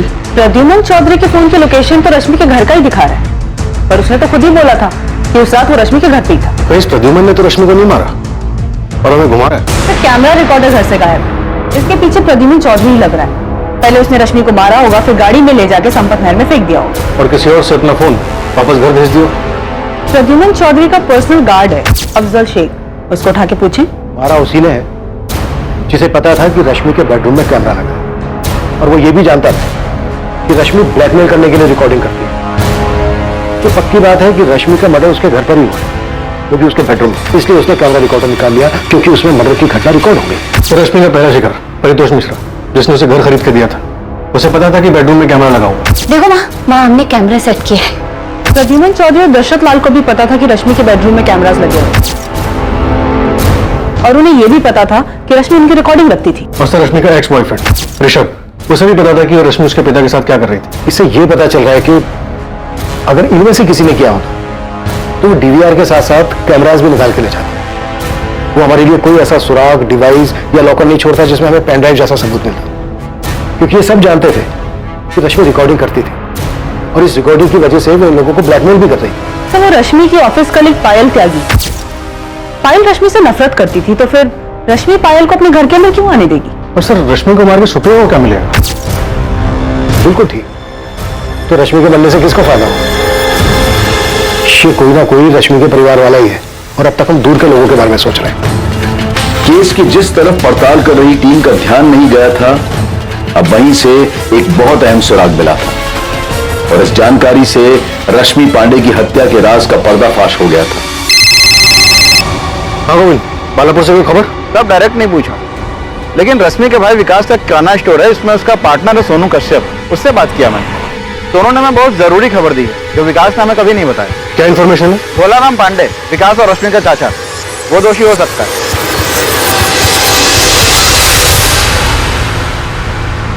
हमें यहाँ इस तरह से लेकर क्यों आए हैं? नहीं, पहले आप बताइए कि बात क्या है। आपके लोग ऐसे ही आए और उठाकर यहाँ ले आए? भोलाराम, आपने विकास से कहा था कि आप रश्मि के पैसे और उसकी लखनऊ वाली कोठी का अच्छा सौदा करवाकर सब कुछ सेटल कर दो। बड़े आराम से वहां विकास को अपने लपेटे में ले रहे थे। तो लपेटे में? क्या कह रहे हैं आप? वो मेरा भतीजा है, थोड़ा भोला है, इसीलिए मैंने कहा था। भोला है तो फिर आपके नीचे दबा हुआ है। विकास, जब तेरे चाचा ने तुझसे ये सब कहा तो तूने आके हमें क्यों नहीं बताया? मैम जी, हमें नहीं लगता कि चाचा जी कुछ गलत कर सकते हैं। तेरे दोस्त सोनू कश्यप ने हमसे साफ कहा कि तू ना समझे, तेरे चाचा सब हड़प लेंगे, रश्मि के रहते हुए ऐसा नहीं कर सकते, इसीलिए उन्होंने रश्मि को रास्ते से हटा। नहीं, चाचा जी ऐसा नहीं कर सकते। और अगर किया है विकास, और ये बात तुझे पता है, तो तू अपनी बहन के हत्यारे को बचा रहा है। विकास, ये बात जानता है ना तू? क्या है रश्मि की मनमर्जी थी जिसने आपको ये काम करने के लिए उकसाया? क्या फिर अपने बेटे दीपेश के थप्पड़ का अपमान बर्दाश्त नहीं कर पाया और मरवा दिया रश्मि? दीपेश को थप्पड़? हाँ, थप्पड़। विकास ने हमें बताया कि रश्मि ने दीपेश को थप्पड़ मारा था, और इस बात का गुस्सा आपको भी था और दीपेश को भी। हमारी बात कुछ भी बोले वो अलग बात है चाचा जी, लेकिन आप किस हक से हमारे घर के मामलों में दखल दे रहे हैं? रश्मि, अपने चाचा जी से ऐसी बातें मत करो। सब तुम्हारा ही किया धरा है कल्याणी। आज हमारे भाई सब जिंदा होते तो इसकी हिम्मत नहीं होती ऐसी बात करने की, और इन्हीं हरकतों की वजह से हमें उल्टा सुल्टा सुनना पड़ता है। क्या बातें सुननी पड़ती है दीपेश? सुनो रश्मि, अब तुम यही गांव में रहोगी, कोई जरूरत नहीं है लखनऊ जाकर कोई काम करने की। लक्ष्मी तो देखो कैसे कैसे कपड़े। तो आप अपनी आंखें बंद कर लीजिए ना चाचा जी। हमें क्या करना चाहिए क्या नहीं करना चाहिए उसके लिए हमें आपकी परमिशन नहीं चाहिए। ऐसे कपड़े पहनती हो, गांव के लोग तुम्हारे चरित्र पर सवाल उठाते हैं, जानती हो तुम? जब कोई हमारे बारे में ऐसी बातें कहे ना तो ऐसा थप्पड़ मारना चाहिए दीपेश, ना कि चुपचाप सुनना चाहिए। अब तुम और चाचा जी निकलो यहाँ से, क्या करना है वो हम खुद देख लेंगे। ये आंखें ना किसी और को दिखाना दीपेश, मुझे नहीं। आप कहना क्या चाह रहे हैं? 3 साल पहले जो तू मैं हुई थी उसके बदले अब हमें जाकर ये सब। दिपेश, तेरे मुंह से सुनना चाहता हूं सब कुछ। अपना फोन गांव में छोड़कर लखनऊ गया था ना तो 7 अक्टूबर को, अकेले गया था या फिर किसी के साथ गया था? साहब, हमें चीड़ थी रश्मि दीदी से, तो हम उसको मिलने क्यों जाएंगे? तो वो भी 3 साल बाद एक थप्पड़ का बदला लेने के लिए। थप्पड़ की ठेस दीपेश को ही नहीं, हमें भी लगी थी, विकास को भी लगी, कल्याणी को भी लगी, हम सबको लगी थी। हम सब रश्मि के व्यवहार से और उसके पहनावे से परेशान थे। तो सबने साथ में मिलकर मारा रश्मि को। आपका बेटा दीपेश, रश्मि की मां कल्याणी और रश्मि का भाई विकास। अरे साहब, ये क्या बात कर रहे हैं आप? हमें तो ये भी नहीं पता था कि रश्मि दीदी लखनऊ में कहां रहती है, ना खुद उसके भाई विकास को या उसकी मां को पता था। तो हम कैसे मारते उसको? आप असली कातिल को तो पकड़ नहीं पा रहे, इसलिए मनगढ़ंत कहानी बना रहे हैं। आपने उसके साथ ऐसा किया था, ये किसने बताया आपको? विकास ने? नहीं, वो बता ही नहीं सकता। पुलिस को मिली एक छोटी सी सूचना के आधार पर रश्मि पांडे के सभी करीबी रिश्तेदारों से पूछताछ के दौरान पता चला कि रश्मि की हत्या में उसके चाचा भोलाराम पांडे और उसके बेटे दीपेश पांडे का हाथ हो सकता है, लेकिन उनके खिलाफ कोई ठोस सबूत नहीं मिल सका। पर पुलिस की टीम के रश्मि के गांव बालापुर जाने से इस केस में एक नया मोड़ आ गया था। इसने दोषी को बेनकाब कर दिया था और ये इस केस की जांच कर रही टीम को बेहद हैरान कर देने वाला था। सर, कॉल रिकॉर्ड्स और लोकेशन के हिसाब से इनमें से हम किसी पे भी हाथ नहीं डाल सकते। सबने अपने फोन गांव में छोड़कर क्या लखनऊ में आके कांड कर दिया? तो ट्रैफिक डिपार्टमेंट संपर्क नहर की तरफ जा रहा है, सभी रास्तों की सीसीटीवी फुटेज स्कैन कर रहे हैं। रश्मि की लाश को नहर तक ले जाकर फेंकने के लिए किसी गाड़ी का इस्तेमाल तो हुआ होगा, शायद फुटेज में दिख जाए। हाँ महादेव, अब तो आपके डिपार्टमेंट से किसी बड़े खुलासे के होने का इंतजार है हमें। इब्राहिम, भोलाराम और उसका बेटा दीपेश और रश्मि का भाई विकास, इन लोगों के खिलाफ कोई सबूत नहीं मिला, लेकिन ये आदमी जिसने इस केस में भोलाराम को संदिग्ध बताया, ये कौन है? उसका नाम सोनू कश्यप है, विकास के किराने की दुकान में उसका पार्टनर है वो। एक बार उसे ट्रैक करो, शायद कुछ मिल जाए। हाँ, ये दिखा है इस फुटेज में। 7 अक्टूबर की रात को एक रोड पर जहां सीसीटीवी लगा, एक टैक्सी में है, खुद चला रहा है, लेकिन ये संपत नहर वाली रोड नहीं बल्कि लखनऊ की एक रोड।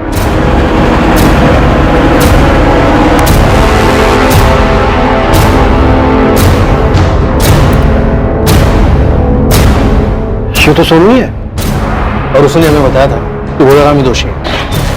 नहीं सर, मैंने क्रॉस चेक किया। 7 अक्टूबर की रात को सोनू के फोन की लोकेशन उसके गांव बालापुर की है। मतलब ये सोनू हमें घुमा रहा है। ये क्या गेम खेल रहा है तो सोनू?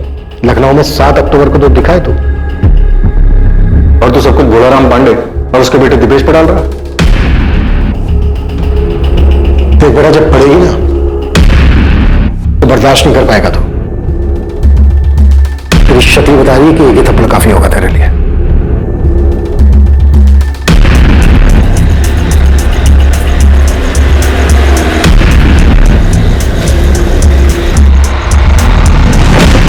अभी रुक, अभी नहीं, थोड़ी देर इंतजार करना पड़ेगा। दीदी से मिलने कोई गया है।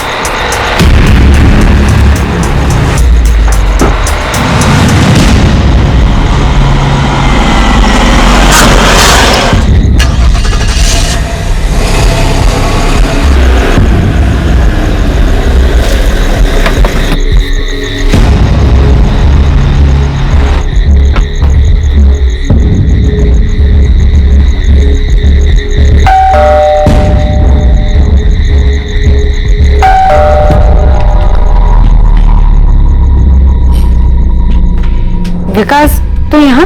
वो कुछ काम था दीदी। कैसा काम? वो कुछ पैसे चाहिए थे।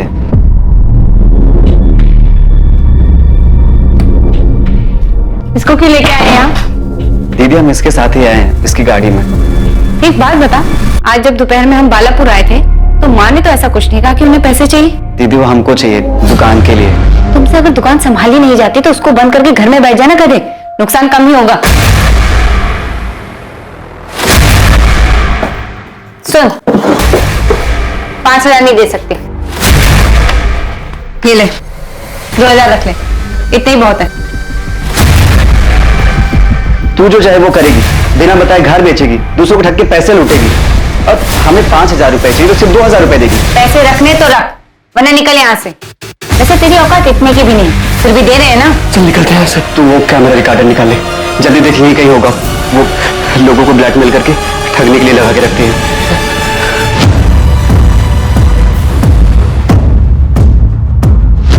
हमें पता था कि लखनऊ के रास्ते पर सीसीटीवी हो सकते हैं, इसीलिए विकास पीछे वाली सीट पर छुप गया। हम जानते थे कि सिर्फ हमें देखकर किसी को शक नहीं होगा कि इस हत्या में कौन कौन शामिल था। भोलाराम भी शामिल था इस साजिश में? था या नहीं? नहीं, विकास ही अपनी बहन को मारना चाहता था।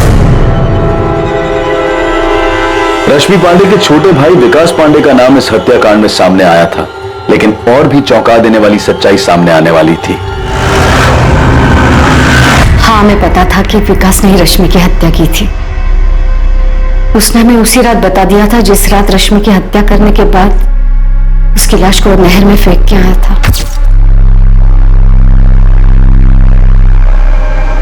तुमने ठीक किया बेटा, वो उसी लायक थी।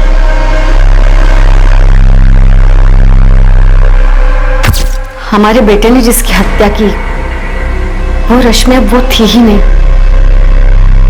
जिसे हमने जन्म दिया था, पाल पोस के बड़ा किया था। बहुत झेल चुके थे उसको, बहुत बातें सुन चुके थे उसकी। माना कि वो गलत थी, पर क्या तब भी उसकी हत्या करना सही था? आपके लिए कहना आसान होगा साहब, लेकिन उसने जो किया, उसकी हरकतों को भुगतना हमारे लिए आसान नहीं था।